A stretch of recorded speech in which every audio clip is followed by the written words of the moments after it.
କେତେ ଜଣ ମନୁ ଆସୁଥିଲେ ଗୋଟେ ଦିନ ବ୍ରହ୍ମାଙ୍କର କେତେ ଜଣ ମନୁ ଆସୁନଥିବେ କେତେ ଏତିକି ଆସିଲେ 14 ଜଣ ମନୁ ଆସନ୍ତି ଗୋଟେ ଦିନ 24 ଘଣ୍ଟାରେ ଗୁଣନ 365 ଗୋଟେ ବର୍ଷରେ ଗୁଣ 100 ତାଙ୍କ ଆୟୁଷ କାଳେ ଏତିକି ଜଣ ମନୁ ଆସନ୍ତି ହେଲା ବ୍ରହ୍ମାଙ୍କର ତେଣୁ ବ୍ରହ୍ମାଜୀଙ୍କର ଗୋଟିଏ ମାସରେ 420 ଜଣ ମନୁ ଆସୁଛନ୍ତି ଏବଂ ବ୍ରହ୍ମାଜୀଙ୍କର ଗୋଟିଏ ବର୍ଷରେ 5040 ଜଣ ମନୁ ଆସୁଛନ୍ତି ଶ୍ରୀ ବ୍ରହ୍ମାଜୀ ତାଙ୍କର ବର୍ଷ ଗଣନାରେ 100 ବର୍ଷ ବଞ୍ଚନ୍ତି ଏବଂ ସେଇଥିପାଇଁ ତାଙ୍କର ଜୀବନ କାଳ ମଧ୍ୟରେ 5040 ଗୁଣ 100 ଅର୍ଥାତ୍ 5044 5040 ଜଣ ମନୁ ଆସୁଛନ୍ତି ଅସଂଖ୍ୟ ବ୍ରହ୍ମାଣ୍ଡ ଅଛି ପ୍ରତ୍ୟେକ ବ୍ରହ୍ମାଣ୍ଡରେ ଜଣେ ଜଣେ ବ୍ରହ୍ମା ଅଛନ୍ତି ଏବଂ ଏମାନେ ସମସ୍ତେ ସୃଷ୍ଟି ହୋଇଛନ୍ତି ଏବଂ ପୁରୁଷଙ୍କର ନିଶ୍ୱାସ ପ୍ରଶ୍ୱାସ ନେବା କାଳରେ ହିଁ ଏମାନେ ଧ୍ୱଂସ ହୋଇଯାଆନ୍ତି ତେଣୁ ଆଙ୍କର ଆୟୁଷ କାଳ କେତେ ମହାବିଷ୍ଣୁ ହଉଛନ୍ତି କାରଣ ସେ ବିଷ୍ଣୁ ଯଦି ନିଶ୍ୱାସ ଛାଡ଼ନ୍ତି ଅନେକ ବ୍ରହ୍ମାଣ୍ଡ ଗ୍ରହଣ କଲେ ସବୁ ବ୍ରହ୍ମାଣ୍ଡ ଭିତରେ ପଶିଯାଆନ୍ତି ବ୍ରହ୍ମାଜୀ ମାନଙ୍କର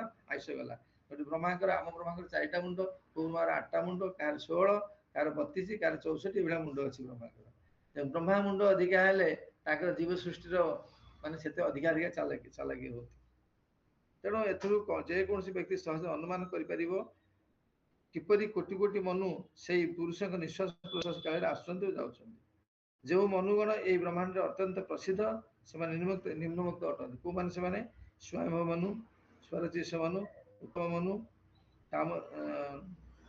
ତାମସ ରୈବତ ଚାକ୍ଷୁଷ ଅଜିତ ବୈବସ୍ୱତ ବର୍ତ୍ତମାନ ବୈବସ୍ୱତ ମନ୍ତ୍ର ତାପରେ ଶ୍ରାବଣୀ ତାପରେ ଦକ୍ଷ ଶ୍ରାବଣୀ ତାପରେ ବ୍ରହ୍ମ ଶ୍ରାବଣୀ ତାପରେ ଧର୍ମ ଶ୍ରାବଣୀ ତାପରେ ରୁଦ୍ର ଶ୍ରାବଣୀ ଦେବ ଶ୍ରାବଣୀ ଏଇ ରୂପରେ କଣ ଇନ୍ଦ୍ର ଶ୍ରାବଣୀ ଏଇ ରୂପରେ ବୃହତ ଭାନୁ ପ୍ରସିଦ୍ଧ ଏଇଭଳି ଭାବରେ ଅନେକ ମନୁ ଅଛନ୍ତି ଆମର ବର୍ଣ୍ଣନା ବର୍ଷ ଗଣନା ଅନୁଯାୟୀ 4300000000 ବର୍ଷ ମଧ୍ୟରେ ଏହିପରି 14 ଜଣ ମନୁ ଆସୁଛନ୍ତି ତତ୍ପରେ ଯୁଗାବତାର ଗଣ ଆସନ୍ତି ସତ୍ୟ ତୃତୀୟ ଦ୍ୱାପର ଓ କଳି ଏହି 4 ଯୁଗ ପ୍ରତ୍ୟେକ ଯୁଗରେ ଯୁଗାବତାର ଭିନ୍ନ ଭିନ୍ନ ରଙ୍ଗରେ ଅଟନ୍ତି ରଙ୍ଗ ହେଲା ଶ୍ଵେତ ରକ୍ତ କୃଷ୍ଣ ଏବଂ ପୀତବର୍ଣ୍ଣ ଦ୍ୱାପର ଯୁଗରେ ଭଗବାନ ଶ୍ରୀକୃଷ୍ଣ କୃଷ୍ଣ ବର୍ଣ୍ଣ ଧରି ଆବିର୍ଭୂତ ହେଇଥିଲେ ଏବଂ କଳି ଯୁଗରେ ଚୈତନ୍ୟ ଭାବରେ ପୀତବର୍ଣ୍ଣ ଉପରେ ଆବିର୍ଭୂତ ହେଇଥିଲେ ଏଭଳି ଭାବରେ କଣ ହଉଛି ନା ବ୍ରହ୍ମାଙ୍କର ଏଇଭଳି ଭାବରେ ବିଭିନ୍ନ ପ୍ରକାର ଅବତାର କଥା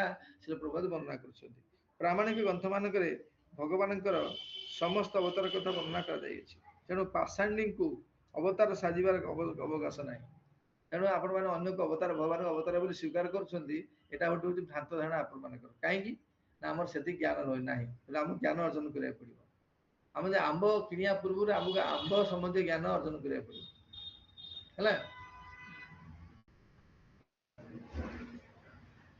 ଦ୍ୱାପର ଯୁଗରେ ଭଗବାନ ଶ୍ରୀକୃଷ୍ଣ କୃଷ୍ଣ ବଂଶ ଧରି ଆବିର୍ଭୂତ ହେଇଥିଲେ ଏବଂ କଳି ଯୁଗରେ ଶ୍ରୀ ଚୈତନ୍ୟ ମହାପ୍ରଭୁ ପୀତବର୍ଣ୍ଣ ଧାରଣ କରି ଆବିର୍ଭୂତ ହେଇଥିଲେ ପ୍ରାମାଣିକ ଗ୍ରନ୍ଥ ମାନଙ୍କରେ ଭଗବାନଙ୍କର ସମସ୍ତ ଅବତାର ମାନଙ୍କର କଥା ବର୍ଣ୍ଣନା କରାଯାଇଛି ପାଷାଣ୍ଡିକ ଅବତାର ସାଜିବାର କୌଣସି ଆବଶ୍ୟକତା ନାହିଁ କାରଣ ଅବତାର ମାନଙ୍କର ଶାସ୍ତ୍ରରେ ପ୍ରମାଣ ଅଛି ଯେ ଅବତାର ସେ କେବେ ହେଲେ ନିଜକୁ କହି ହୁଏ ନାହିଁ ଯେ ମୁଁ ଅବତାର ବୋଲି କିନ୍ତୁ ମହାତ୍ମା ବା ମହର୍ଷି ମାନେ ଶାସ୍ତ୍ର ପ୍ରମାଣ ଅନୁଯାୟୀ ତାଙ୍କ ଅବତାର ବୋଲି ସ୍ୱୀକାର କରନ୍ତି ଅବତାର ମାନଙ୍କର ଲକ୍ଷଣ ଓ କେଉଁ ଲକ୍ଷ୍ୟ ସାଧନରେ ସେମାନେ ଆସନ୍ତି ଏସବୁ କଥା ପ୍ରାମାଣିକ ଶାସ୍ତ୍ର ମାନଙ୍କରେ ଦେଖିବାକୁ ମିଳେ ହେଲା ତେଣୁ ଅବତାର କାହିଁକି ହେଇଛନ୍ତି ଅବତାର ହେଇଛନ୍ତି ଭଗବାନ ବିଭିନ୍ନ ପ୍ରକାର ଅବତାର ହେଇପାରିବେ ବର୍ଷ କୁର୍ମା ଦେଇପାରିବେ କାରଣ କାର୍ଯ୍ୟର ଆବଶ୍ୟକତା ଅନୁଯାୟୀ ସେ କଣ ହେଇପାରିବେ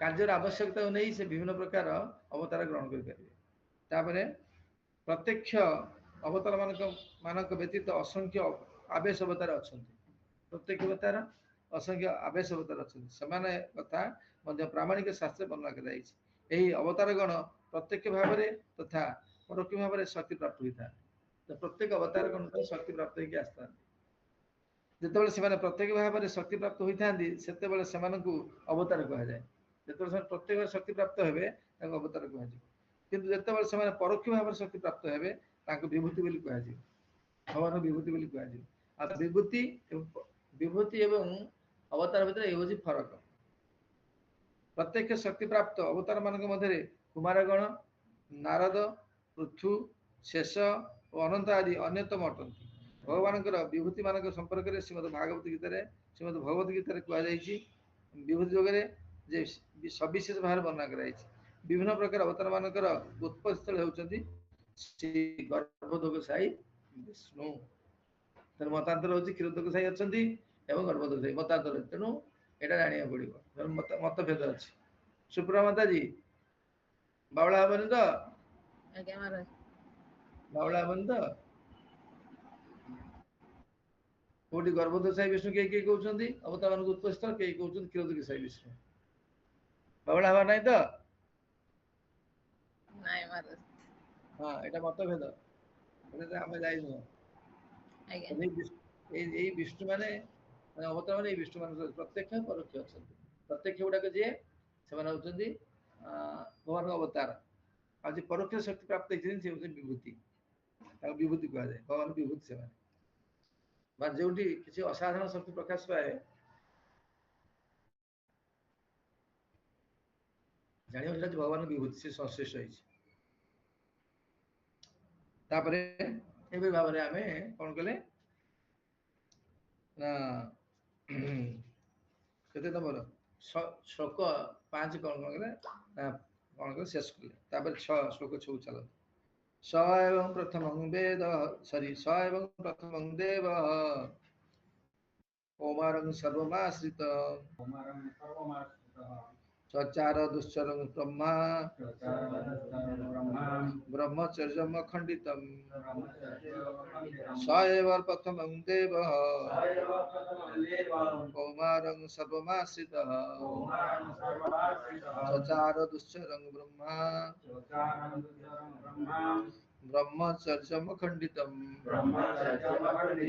शब्दानुवाद स से एव निश्चित भावरे प्रथम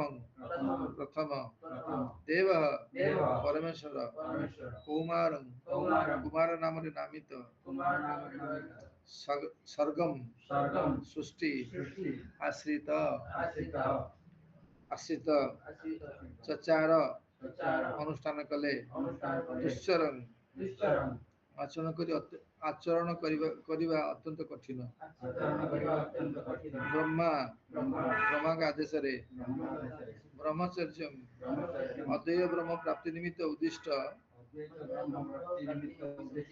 अनुशासन अंतर्गत अखंडितम अखंड वर्तमान शिल प्रभुपाद अनुवाद कर बर्तमान आमर पुरुषावतार सरला बर्तमान से लीलावतार कथा नहीं पंचम प्रश्न था लीलावतार प्रथम प्रश्न था कौन पुरुष मानकर एकांत श्रेय कौन भक्ति उत्तर तापर शास्त्र मानकर सार वस्तु कौन भक्ति तृतीय हूँ भगवान देवकी गर्भ वसुदेव देवकी गर्भ कहीं भगवान आसिले भी आलोचना है चारि गला चारि हूँ कौन पुरुषावतार है तीन पुरुषावतार वर्णना है क्षीरोदक साई कारणोदक साई विष्णु गर्भोदक विष्णु क्षीरोदक साई विष्णु समझे डिटेल खबर पाइना तापर आम बर्तमान आसला जे लीलावतार कथा प्रथम लीलावतार किए जे सृष्टि प्रारंभ में सर्वप्रथम ब्रह्मांकर चारि कुमार विवाहित पुत्र थिले एमाने ब्रह्मचर्य व्रत धारण करी अद्वैत ब्रह्म प्राप्ति निमित्त कौन करे कठोर तपस्या कले ये होची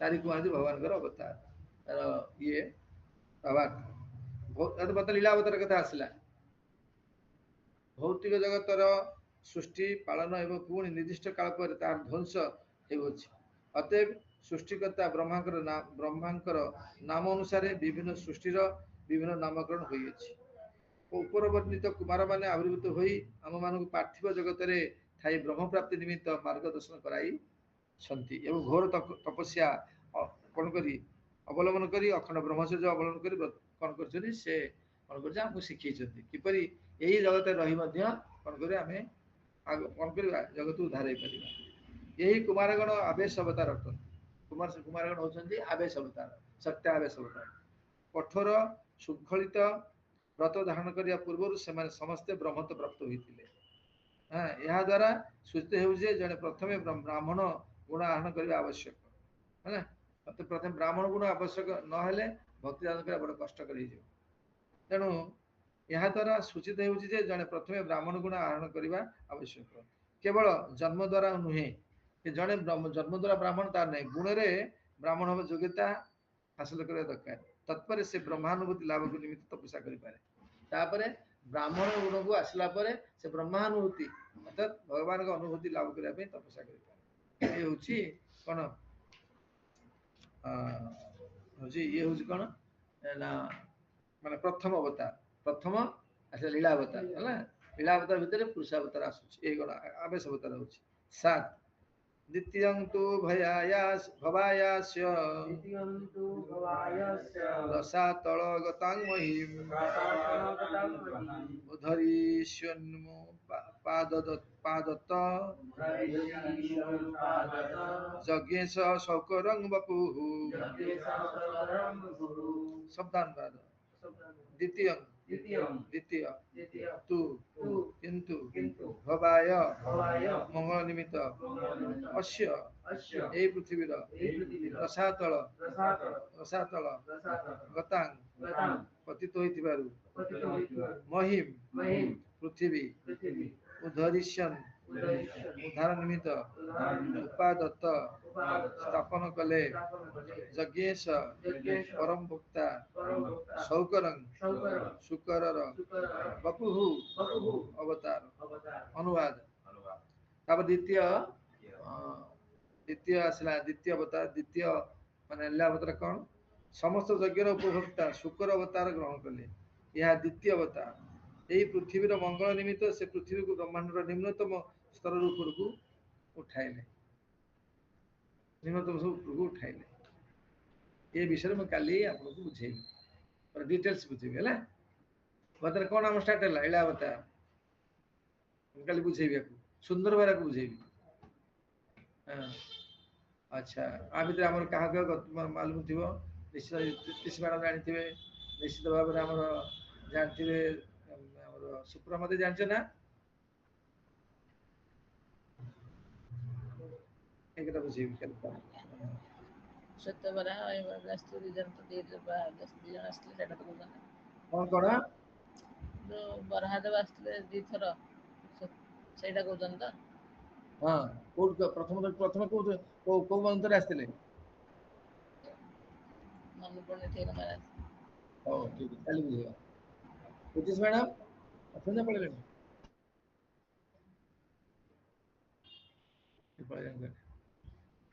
ସୁଧାମା ଜାଣିଛନ୍ତି?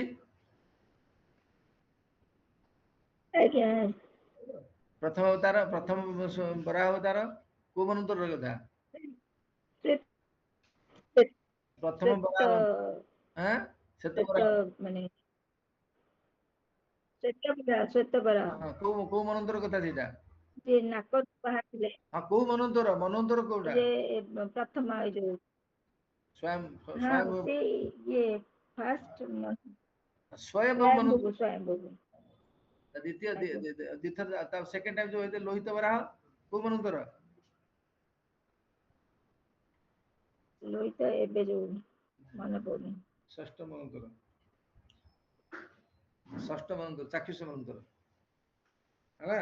ଯୋଉଠିକି ଯୁଦ୍ଧ ହେଇଥିଲା କାହା ସହିତ? ହିରଣ୍ୟକଶ୍ୟପ ଯୁଦ୍ଧ ହେଇଥିଲା। କାଲି ମୁଁ କହିବି କାଲି ବୁଝେଇବି। ସମସ୍ତେ କାଲି ଆସିବ, କାଲି ବୁଝିବା। ହଉ ହରେ କୃଷ୍ଣ। ଜୟ ଶ୍ରୀ ପ୍ରଭୁପାଦ କି ଜୟ।